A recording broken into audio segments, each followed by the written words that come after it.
She stayed with René during those terrible medical examinations, and that gave her the strength to survive.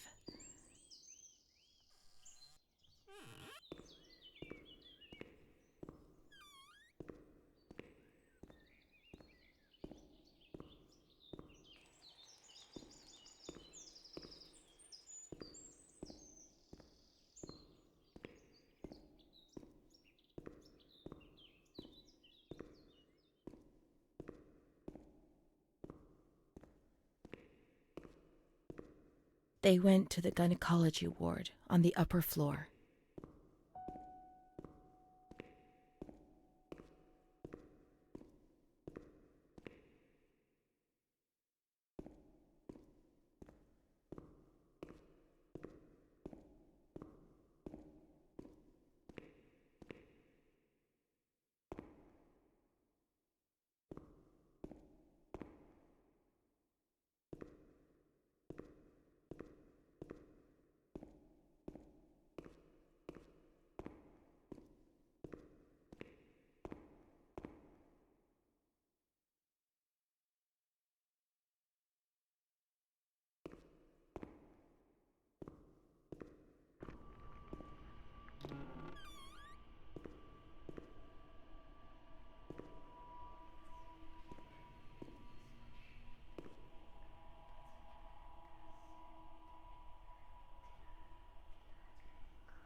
August 21st, 1938. Confidential. Dear A, I know what you think about these things, so I'm referring a patient to you, René T. This wretched girl got out of control and caused trouble in the grounds. She's almost 3 months pregnant. The nurses should be more alert. I'm examining the girl on the 28th. I'll handle things very carefully, don't worry. We don't want to make matters worse. Then they said that René was crazy, and that the illness was all in her head. Careful, little girl, careful. I was scared, and I didn't talk to anyone about the illness. Only her. Not even the other doctor. He never touched René. He just wrote things down. You can tell me everything. Don't be afraid, he said. Everything's going to be fine. Do you want to know what I am writing? I note down what I observe in you, everything I see. He didn't hate René. He tried to help her, but he rarely examined her in those small surgeries.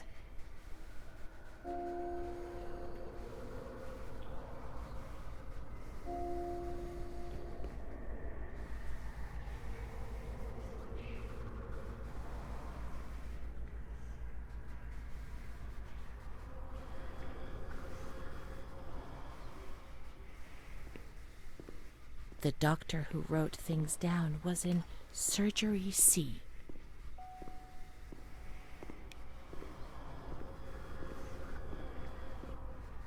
June 1935. After much theorizing and practice in clinics for the privileged, the moment for action has finally arrived.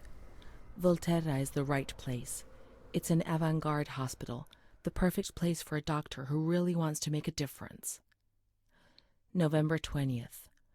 Crossing the threshold of the asylum was similar to entering another dimension.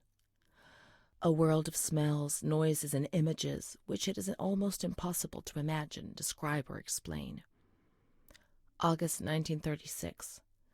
The situation is similar to that in many other institutions. The department is overcrowded. Hundreds of patients are supervised by a handful of nurses who are forced to tie the more distressed ones to their beds or to radiators. They do 24-hour shifts. It's impossible to work like this. We doctors rarely see the female patients, and it's the nurses who tell us what's happening to the women. The overpowering stench in the wards, the constant din of shouts and voices that are barely recognizable as human, dirty, naked bodies devoid of any dignity. The lunatic asylum gets under your skin and wears you down. I often consider resigning. I feel useless, impotent, a sort of merciful jailer, a mercy that helps no one and only helps to ease my conscience. March 15th, 1938. Dramas are played out before my eyes every single day, and I try to distance myself from them and just do the best I can. But a girl arrived some days ago. I couldn't avoid her gaze. All she asked in her dignified silence was not to be ripped away from her world. And me. I'm old enough to be her father, the father she never had, who didn't want her, who rejected her without even knowing her. I too refused what she asked me. I couldn't do anything but add my signature and consign her to hell. A danger to herself and to others, and a cause of public scandal.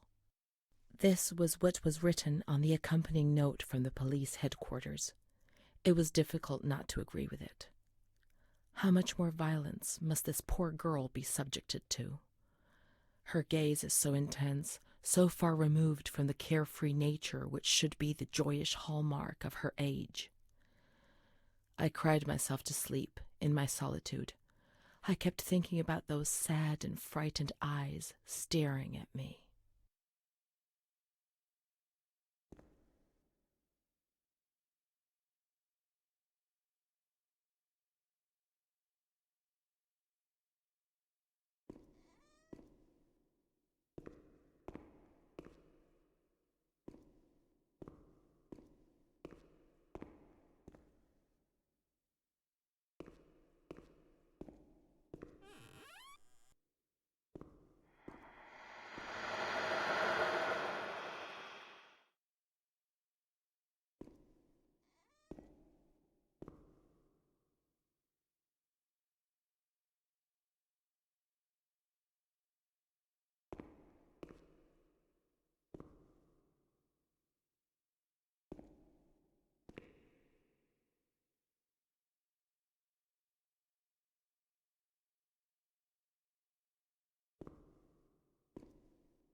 March 12th, 1938.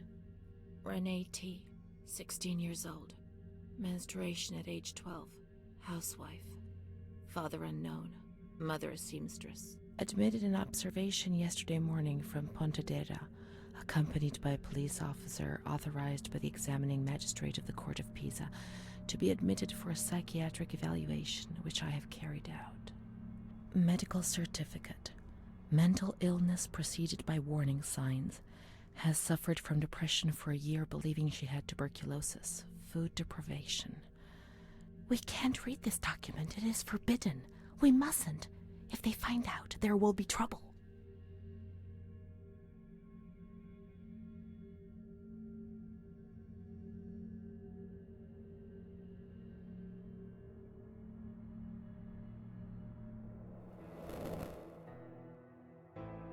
We have to look for Amara. We must hurry. We have to follow the memories and make sure they don't fade. She is frightened, hears noises and ghosts, presents serious signs of anxiety psychosis, suffers from hallucinations. She is anxious, confused, her expression is distressed, a questioning look as if terrified, disoriented. She feels confused, hears voices shouting in her head. She doesn't understand things properly. She has been feeling unwell for 2 or 3 months. When questioned, she replies, "My mother wants to hurt me. I am always scared of her. She chases me." "Why are you here?" "I argued with my mother and was so upset that I felt like my head was spinning. There was a woman there who wanted to force me into a life of prostitution. They wanted to condemn me to be burned at the stake. Children whispered, called my name." March 16th. She couldn't sleep last night. They wanted to condemn her to be burned at the stake. April 4th. Transferred to the calm ward. still under my supervision. Yes, that's true. The ward where Amara was. Yes, the stake. The children wanted to burn René. She had to pay for what she'd done, like witches at the stake.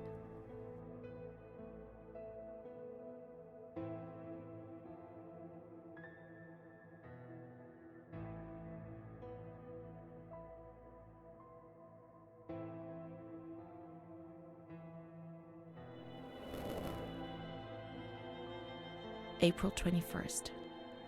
She's more awake this morning and is responding to questions, complains of headaches. She became agitated when she found out her mother was there. She says that one day, many years earlier, she was with a friend of hers and met a man who made her get into a car and took her for a ride. He made her smoke cigarettes and drink liquor, and the man showed her certain things. He tried to hurt her and made her go crazy. She says he promised to marry her and made her swear to keep what had happened a secret. These facts were essentially confirmed by her mother. After that, she became arrogant, impatient, and hostile towards her family, especially her mother. She started taking off her clothes in public. Her moods would swing from laughter to tears. She rants. She pleasures herself. I can't remember these things, only the guilt, the stake. I know I deserved to pay for that guilt. I knew it even then.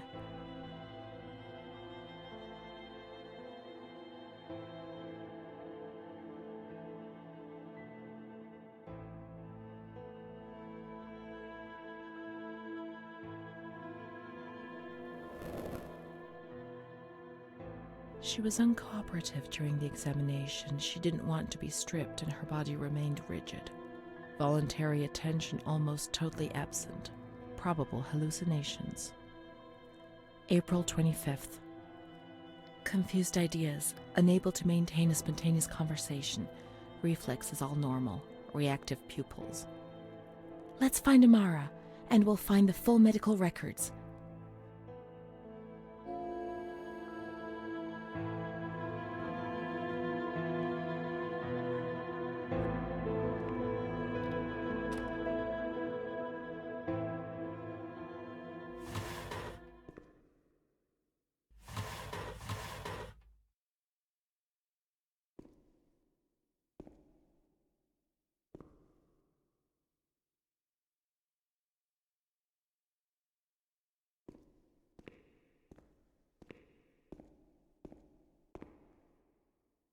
The grounds at the back of the hospital, and then down to the kitchens.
This is the road we used to take. If it weren't for her, in the grounds on that bench in spring, so many days. It was an escape, watching nature around us as she talked and smiled. And then there were the kitchens. Sometimes we stole food and ran back to the bench to eat it in secret, and we laughed.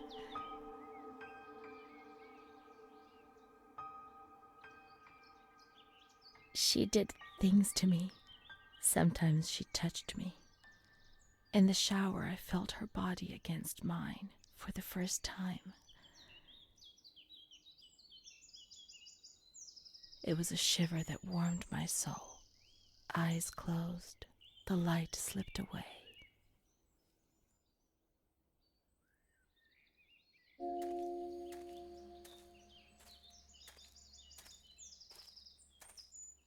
She wasn't in the system. He wouldn't let her in. That's it. She must be the key to my memories, to the reasons why.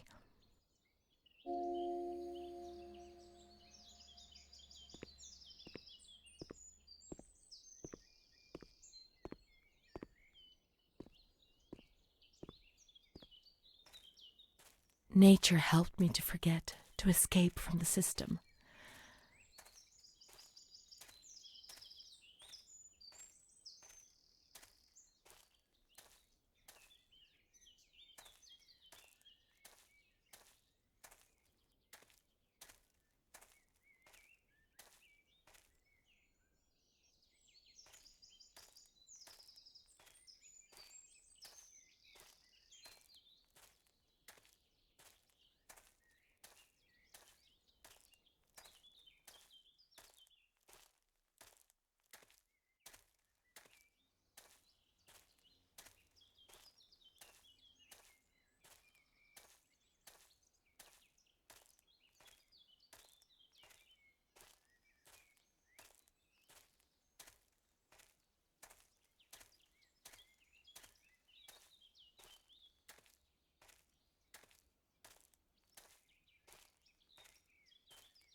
This was our bench.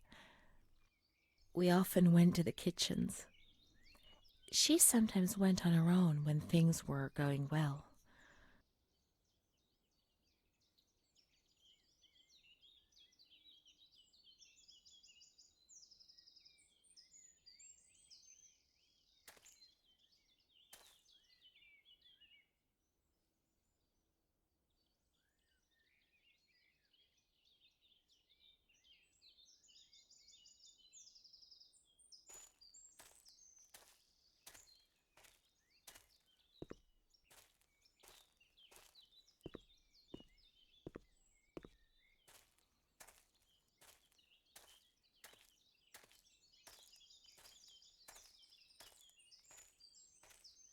The scent of spring.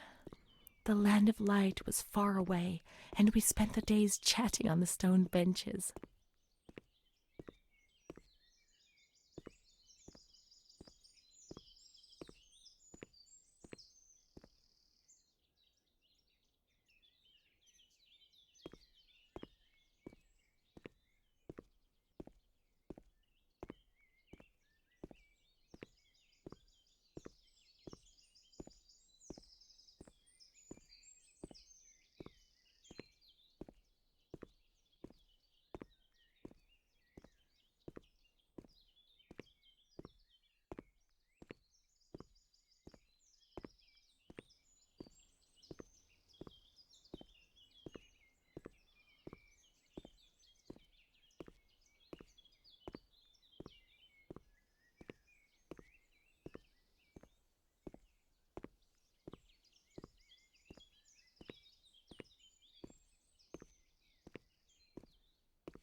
Come on, let's look everywhere. She must be here, I'm certain.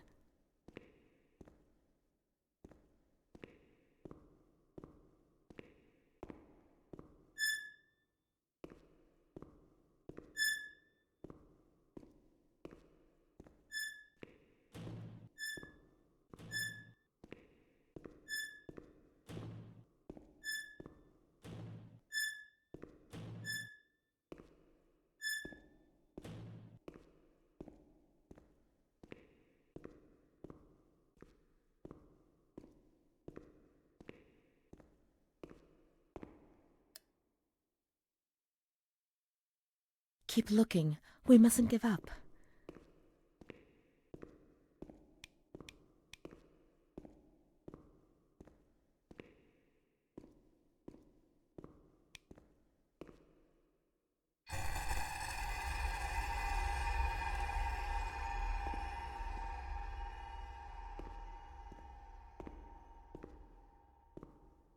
Where could she be? We've got to talk to her. Everything will be all right. But being here now, I don't like it. Come on, let's look for her, quickly.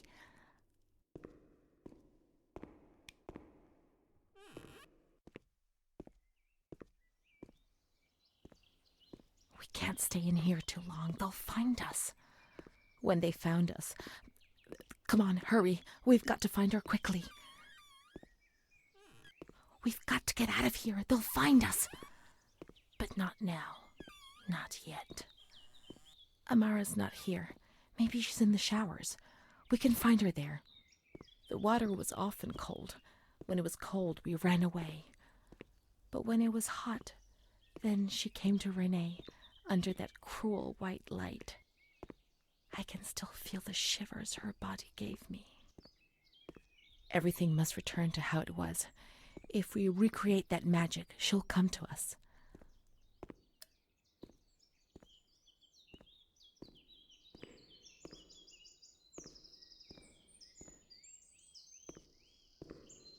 Now we have water. We must switch the boiler on.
Now everything is ready.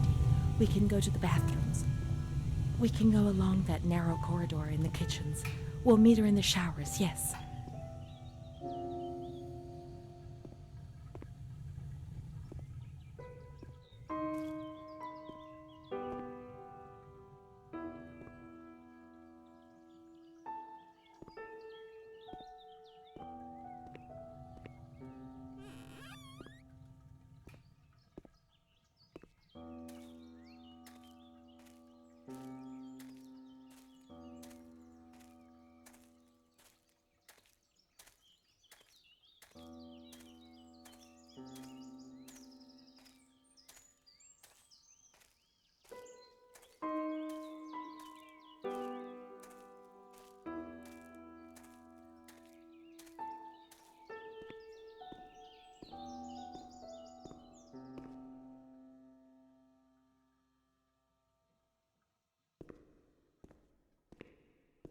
Not in this ward, not in observation, remember? Let's go to the calm ward.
Everything's ready.